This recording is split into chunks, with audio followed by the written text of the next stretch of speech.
श्री शिवाय नमस्तुभ्यम। आज हम सोमवार की व्रत कथा के बारे में जानेंगे। एक नगर में बहुत धनवान साहूकार रहता था। उसके घर में धन की कोई कमी नहीं थी, परंतु वह बहुत दुखी रहता था क्योंकि उसके कोई पुत्र नहीं था। वह उसी चिंता में दिन रात दुखी रहता था। पुत्र की कामना के लिए वह प्रत्येक सोमवार शिवजी का व्रत, पूजन, कीर्तन किया करता था तथा सायंकाल मंदिर जाकर शिवजी के सामने दीपक जलाता था। उसकी इतनी भक्ति भाव को देखकर एक समय माता पार्वती ने भगवान शिव से कहा, प्रभु, यह साहूकार आपका अनन्य भक्त है, सदैव आपका पूजन व्रत बड़ी श्रद्धा से करता है। आपको इसकी मनोकामनाएं पूर्ण करनी चाहिए। शिवजी ने कहा, हे पार्वती, इस संसार में कर्म क्षेत्र है। किसान खेत में जैसा बीज बोता है वैसा ही फल पाता है। उसी तरह मनुष्य इस संसार में जैसा कर्म करते हैं वैसा ही फल भोगते हैं। माता पार्वती ने अत्यंत आग्रह से कहा, प्रभु, जब यह आपका अनन्य भक्त है और आपको किसी प्रकार का कोई दुख है तो इसे आपको अवश्य दूर करना चाहिए। आप तो सदैव अपने भक्तों पर दया दृष्टि रखते हैं और उनके दुखों को दूर करते हैं। यदि आप ऐसा करेंगे तो मनुष्य आपका पूजन तथा व्रत क्यों करेंगे? माता पार्वती का ऐसा आग्रह देख शिवजी बोले, हे पार्वती, इसको कोई पुत्र नहीं है। इसी चिंता में यह अत्यंत दुखी रहता है। इसके भाग्य में पुत्र न होने पर भी मैं इसको पुत्र प्राप्ति का वर देता हूँ, परंतु वह पुत्र केवल 12 वर्ष तक का ही जीवित रहेगा। इसके पश्चात वह मृत्यु को प्राप्त हो जाएगा। इससे अधिक मैं इसके लिए कुछ नहीं कर सकता हूँ। माता पार्वती और भगवान शिव का वार्तालाप साहूकार ने सुन लिया, जिससे उसको न तो प्रसन्नता हुई और न ही दुख हुआ। वह पूर्व की तरह शिवजी का व्रत और पूजन करता रहा। कुछ समय के बाद साहूकार की स्त्री गर्भवती हुई और 10वें महीने में एक सुंदर पुत्र को जन्म दिया। साहूकार के घर में बहुत खुशी मनाई गई, परंतु साहूकार यह जानता था कि उसकी केवल आयु बहुत कम है, इसलिए उसे न तो प्रसन्नता प्रकट करना था और न ही किसी प्रकार का भेद बताना था। जब वह 11 वर्ष का हुआ तो बालक की माता ने उसके पिता को उसका विवाह करने के लिए कहा। तब साहूकार ने कहा, मैं इसका विवाह नहीं करूँगा। अभी मैं इसे शिक्षा प्राप्त करने के लिए काशी पढ़ने के लिए भेजूँगा। साहूकार ने बालक के मामा को बुलाकर बहुत सा धन देकर, तू इस बालक को काशी पढ़ने के लिए ले जाओ। रास्ते में जिस स्थान पर जाओ, हवन तथा ब्राह्मण को भोज कराते तथा दक्षिणा देते जाना। दोनों मामा भांजे हवन, भजन, कीर्तन करते हुए ब्राह्मणों को भोजन कराते तथा दक्षिणा देते हुए काशी नगरी में चल पड़े। रास्ते में उनको एक शहर पड़ा। उस शहर के राजा की कन्या का विवाह था, परंतु जो राजकुमार विवाह के लिए आया वह एक आंख से काना था।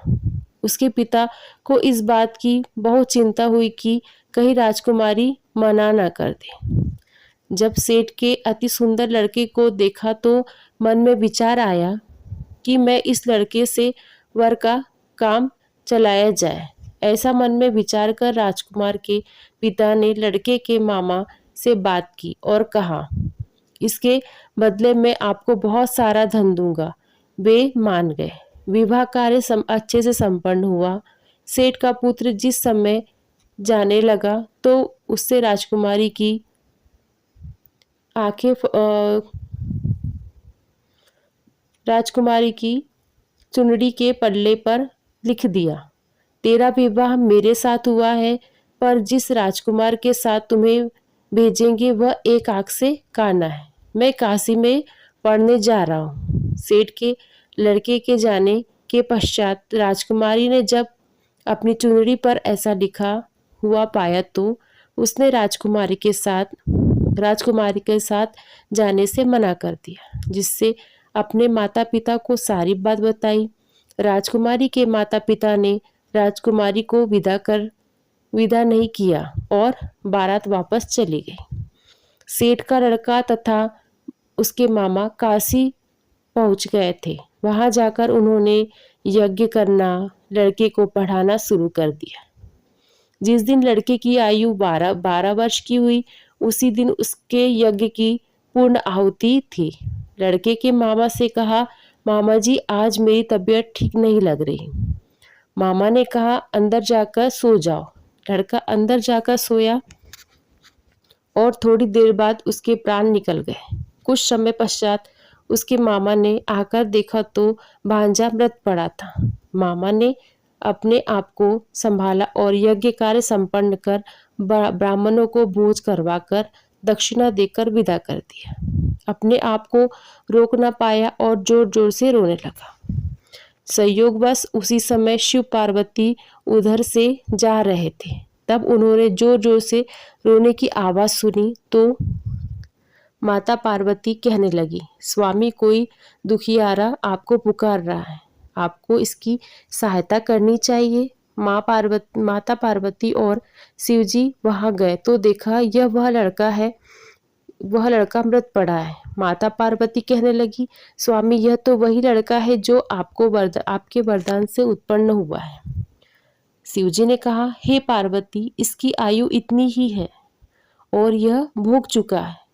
पर कोमल मन माँ पार्वती ने कहा, स्वामी इसका जीवन दान दे दो, नहीं तो इसके माता पिता तड़प तड़प के मर जाएंगे। माता पार्वती के द्वारा बार बार आग्रह करने पर शिवजी भगवान ने उनको जीवन दान दे दिया। शिवजी की कृपा से लड़का जीवित हो गया। उसके मामा अत्यधिक प्रसन्न हो गए। शिवजी और माँ पार्वती कैलाश पर चले गए। शिक्षा पूर्ण होने पर उसके मामा और भांजा यज्ञ करते हुए, ब्राह्मणों को भोजन कराते हुए, दक्षिणा देते हुए अपने घर की ओर चल पड़े। रास्ते में उसी शहर में आए जहां लड़के का विवाह राजकुमारी से हुआ था। वहां आकर उसने यज्ञ प्रारंभ किया। वहां के राजा ने उसको पहचान लिया और महल ले जाकर बहुत आवभगत की। बहुत से दास दासियों सहित अपनी राजकुमारी को जमाई के साथ में विदा कर दिया। जब वे अपने शहर के निकट आए तो मामा ने कहा कि मैं घर पर जाकर सूचना दे आता हूँ। उसके पिता शिवजी के मंदिर में बैठे थे। उन्होंने संकल्प कर रखा था, यदि मेरा पुत्र मृत आया तो मैं शिवजी के चरणों में सिर पटक पटक कर प्राण दे दूंगा। लड़के के मामा ने आकर यह समाचार दिया कि आपका पुत्र आ गया है, आपका पुत्र आ गया है, अपनी पत्नी के साथ बहुत सारा धन लेकर आया है। तो सेठ प्रसन्नता से भर उठा और बार बार भगवान को धन्यवाद दिया।